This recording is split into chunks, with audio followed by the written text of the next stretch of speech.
In times like this, it's important to protect ourselves and our children from as many germs as possible when we're out and about.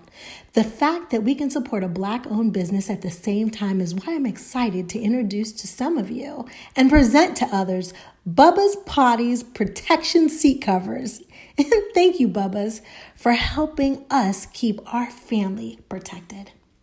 The only podcast coming through your beat stereo. It's Cherry's World, so let's go around like a merry-go. Plug your phone in, make sure it got a full battery. Download it Wednesday, listen to it Saturday. She cover all topics, whatever you after. She got ball players, authors, doctors, actors, rappers, singers, entrepreneurs, divas, leaders. Androids or Apple, turn up your speakers.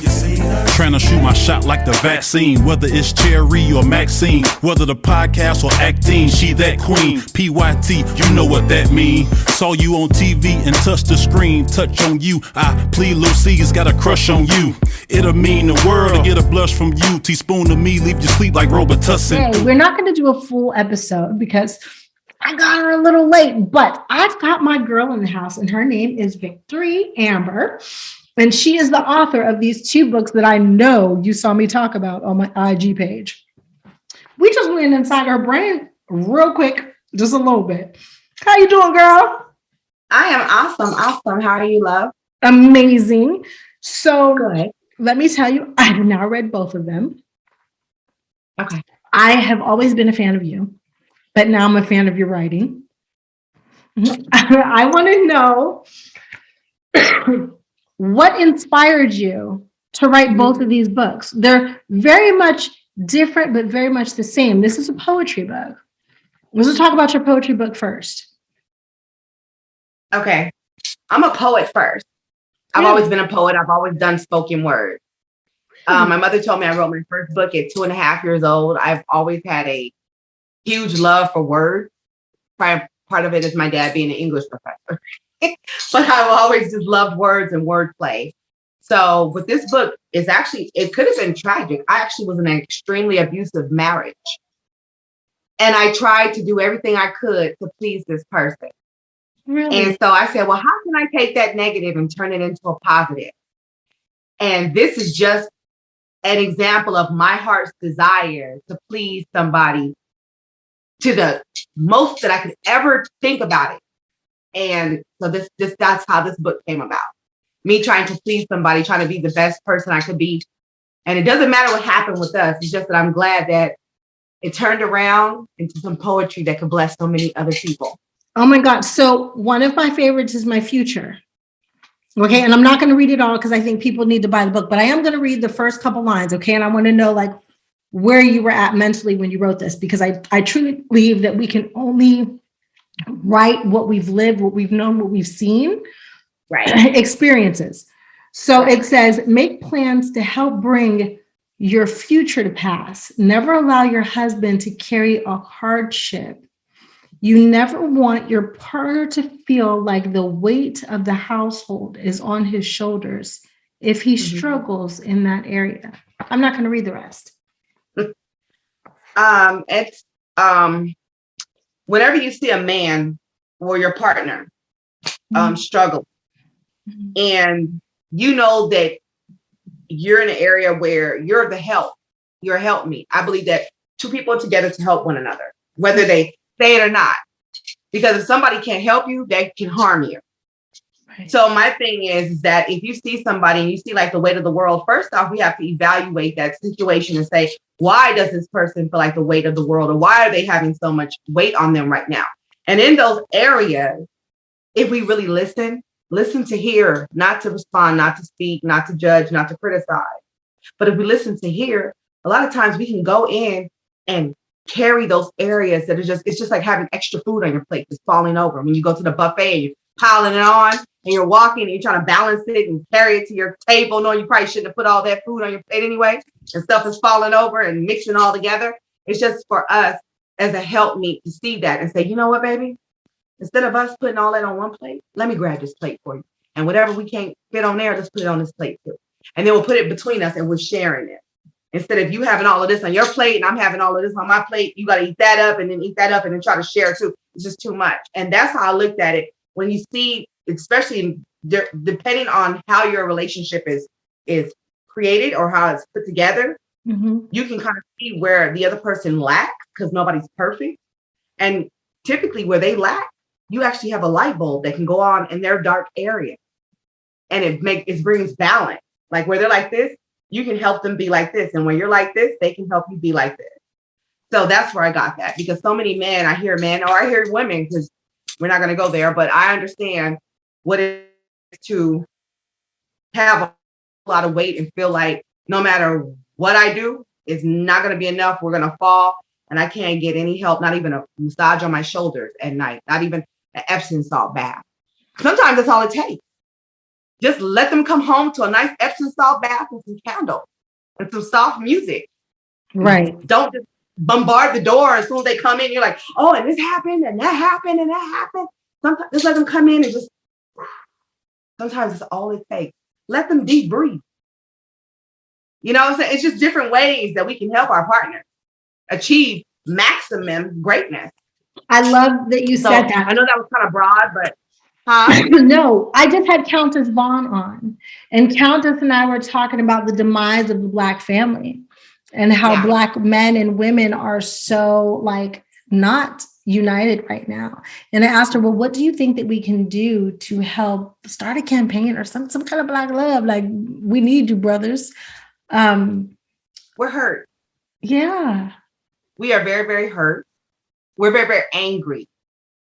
And we're angry and hurt at all sides. Mm-hmm. You have so many baby boys, okay? Because the Black man started a long time ago, and anybody who talks to me knows how I feel about this. When we go back in history, we see us here, it was designed to be this way. Mm-hmm. We have to really look at it. All those people that want to teach history and, you know, because it's making other people feel uncomfortable. Right. We've been uncomfortable for a long time. Right. But until we, right, so you understand, but until we address these issues, because those are the issues that are keeping the Black family like this. We're like this. We're like this because of the issues that have happened. And I believe that trauma can be passed down from generation to generation. Bad teaching can be passed down from generation to generation. Mm-hmm. So here we are, dealing with trauma and bad teaching from 1619 until now. And we wonder why they didn't have families back then, because they used to pull the men away from the women and have the women doing all types of stuff and the men breeding with all of the type of women. Look at what we have now. Reading. And when you look at the celebrities, the rappers and the singers and all that, we've always gotten applauded for acting and for being the most athletic or for beating each other up and stuff. They've always done that. So this is what we know how to do. We know how to entertain. We know how to perform, but we don't know how to be whole. We don't know how to engage each other like they were teaching each other. Back in those days, the women and men, the mothers taught the women how to go get a proper man. Men taught their children how to be proper suitors. And I'm talking about white America. Oh, yes. We were taught to be slaves. Yeah. So here we go with this little bit of time that we've been partially free. And I say partially for real. Right. And we expect that we're supposed to be complete and understanding like them when we've only been partially free. We have a lot of healing to do. And I think that if we go back to understanding from whence we come, we will understand why we are the way we are today and how we can be better for our future. But it starts with us understanding our past. We have to understand. We can't be scared of it. We can't run away from it. You have to understand all of those things, all the way to them pulling jobs out of the communities and telling the women that if you get AFDC, that your husband can't live in a home, and just everything, the crack. It's a lot of stuff. I just talked about that. I had no idea that if a man had a felony and she was getting some kind of public assistance, that he couldn't come home. I learned that last night. Yeah. You know, my dad taught it at at the university. They and he fought for it before then. Yeah, they couldn't come home. This was in the 60s and the 70s. And then with the stores, they would put, like, instead of ice cream, they put ice milk or sell them bad meat but frozen and all of that. And so a lot of the men that didn't get AFD, or the families that didn't get AFDC, they would have to go work further out because they started taking jobs out of the communities. You know, a lot of African Americans at that time couldn't go to college. So they would go to trade school. They were electricians and plumbers and all of those things. But when they're taking all those jobs out of the communities, and then they're what is that, regentrification? They've done it before. Yes, they're doing and it they now. hire everybody else but the Black father. Yeah. There you go. You know, all of a sudden now you need a degree to unplug a toilet. You know, it's just. So I'm so sorry. So quickly, you talked about past experiences, right? And how you can heal trauma. Yeah, talk about trauma. STD, you done gave it a whole new definition. And this one actually speaks to my heart more than the other STD does. Spiritual transmitted disease, spiritually transmitted diseases from being with the wrong mates is real. Yes, ma'am. Yes. I love the fact that you see me pet the book because I love this book. Thank you. I opened it up and I read it in one night. And I didn't mean to. I was just going to glance over it, but I got stuck. And before I knew it, the book was over. And I was like, this was so real, so raw, so uncut, non-raunchy. But it was so relatable, written by two women who I know you. I don't know your co-author, but Miss Faith, I feel like all of our lives are synonymous in a way. Whether we've directly or indirectly had these experiences. Yes, ma'am. But seeing them in words, being able to read and identify, and you gave me a way to heal from it. I'm stuck. You walked me through a whole therapy session. And I never expected it. But I'm so proud. Can you tell me a little bit about the development of that book? It was her idea. She had this idea for a while from what I was told by her. And she just could never bring a story to it. So one day it was just in her spirit. Ask Victory. So when she asked me, she was like, hey, I got this idea. Da, da, da, da, da. You want to write something to it? So when I wrote it, like I took about maybe a few days and I was just writing a bunch of stuff. But when I sent it to her, she was like, I didn't tell you to write, or what were you doing, or what were you thinking, or whatever. So me knowing her, because she's a Gemini, I was like, girl, please, it better be whoever. She says, no, I'm just saying because it was a setup. God set you up. This is supposed to be your book. And I was like, what? Because I thought she was pulling that Gemini move. Like, okay, who am I talking to right now? Because I know what I heard. So I just dove lightly. This is a light book. I have to do a part 2. This was a light part of certain things that I think that we overlook. When we think about spirit, okay, we have to think about spiritual things or spiritual beings and energy on the outside of us. It's all around us. You know what I'm saying? Sometimes you can walk in the alley and the hair stands on the back of your neck, or somebody can walk by you and you're like, ooh, that's not you tripping. That's spiritual residue from these people. We have power, bad power and good power, all of us. We're not just mechanics. It's a life force from the inside of us. And that exudes and it can be transferred over to other people. And I hit on this because my father, before he became a professor, he was really involved in film and music industry and whatnot. And we'd always be singing songs. I was always singing. I always had a brush up to my mouth, singing, giving people their parts. You do the loud. I didn't know soprano, alto, and tenor then. So I'd be like, you get the high, you get the middle, and you get the deep. And I was giving my cousin, and we'd be singing stuff like jump for your love, like with the Pointer Sisters and all that. Yeah. But I didn't know they were talking about jump in the bed and feel my touch. When you think about that song now, okay, that's what they're talking about. So when you're a kid, though, you're just thriving off the energy. And the adults are clapping. They know what it's talking about, but just think about the energy that's being passed because you're saying those words. Yeah. They're manifesting inside of your mind as a child. And has no idea. Think about it. And then kids hear all that stuff and they're putting it in their psyche. And then as they get around other kids who may have other experiences or different things, they try things because their whole thing when they're young is to try. I'm going to try this. That's what little babies always putting stuff in their mouth. You got to watch them. You can't get mad at them. That's how they're built. Children, they're very children are very like, oh, I want to know. With your daughter, they're asking questions and if you don't answer the questions, they're going to ask somebody else. They're going to try to figure it out for themselves. Yes, she's going to find the answers. Yeah, she's going to find the answer. And that's why I brought it up to like fathers, because my dad, even though he gave me the world materialistically, I can never talk to him. I can never say dad, because he just walks away. He doesn't know how to handle that. But so for me, I didn't get a lot of the answers from a man, not ones in my family. I went to the street.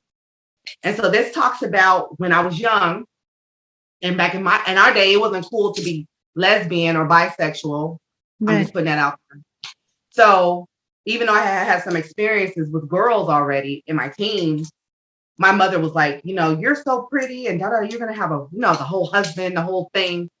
And I didn't listen to her and ended up, dating whatever boys talk hole in your head. I was like the drill team and he was the star quarterback. And it just fit, we were just perfect. He was fine and I was gorgeous at the time, I guess. So we got together and he found out I was a virgin, of course, he found how he found out. And so after we had a relationship for a little bit, I was wondering why he was distancing himself.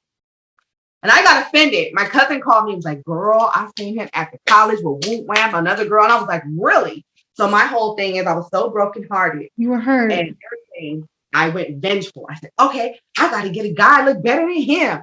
Who got a car? Who got this? So it turned into a downward spiral because I was always trying to like, oh, he better see me now. I hope he notices me with this person. I hope and it went from one to the next, to the next, to the next. And before I knew it, I was in a situation where I had got set up.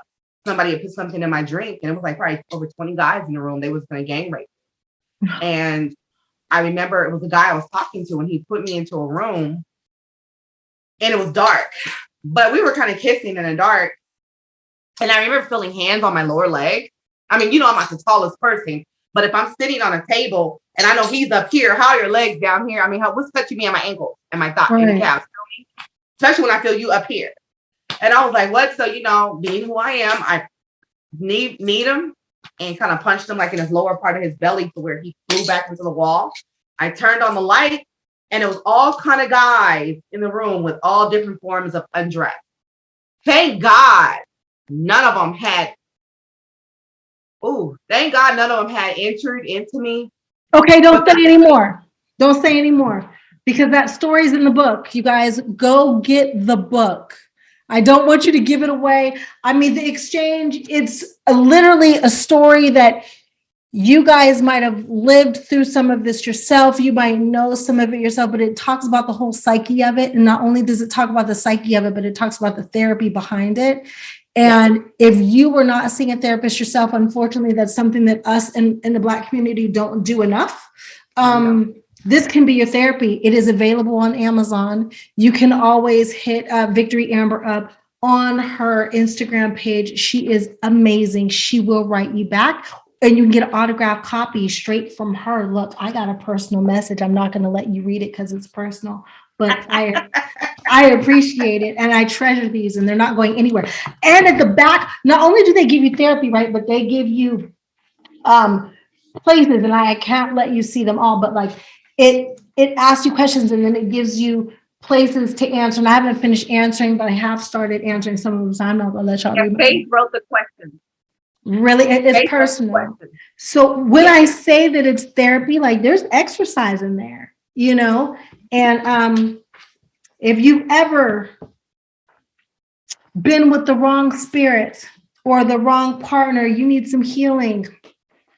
Check these out. I'm so proud of you. Thank you, mamas. Yeah, both of them were very negative situations and they were turned positive. I personally believe that all things work together for the good of them who love God and are called according to his purpose.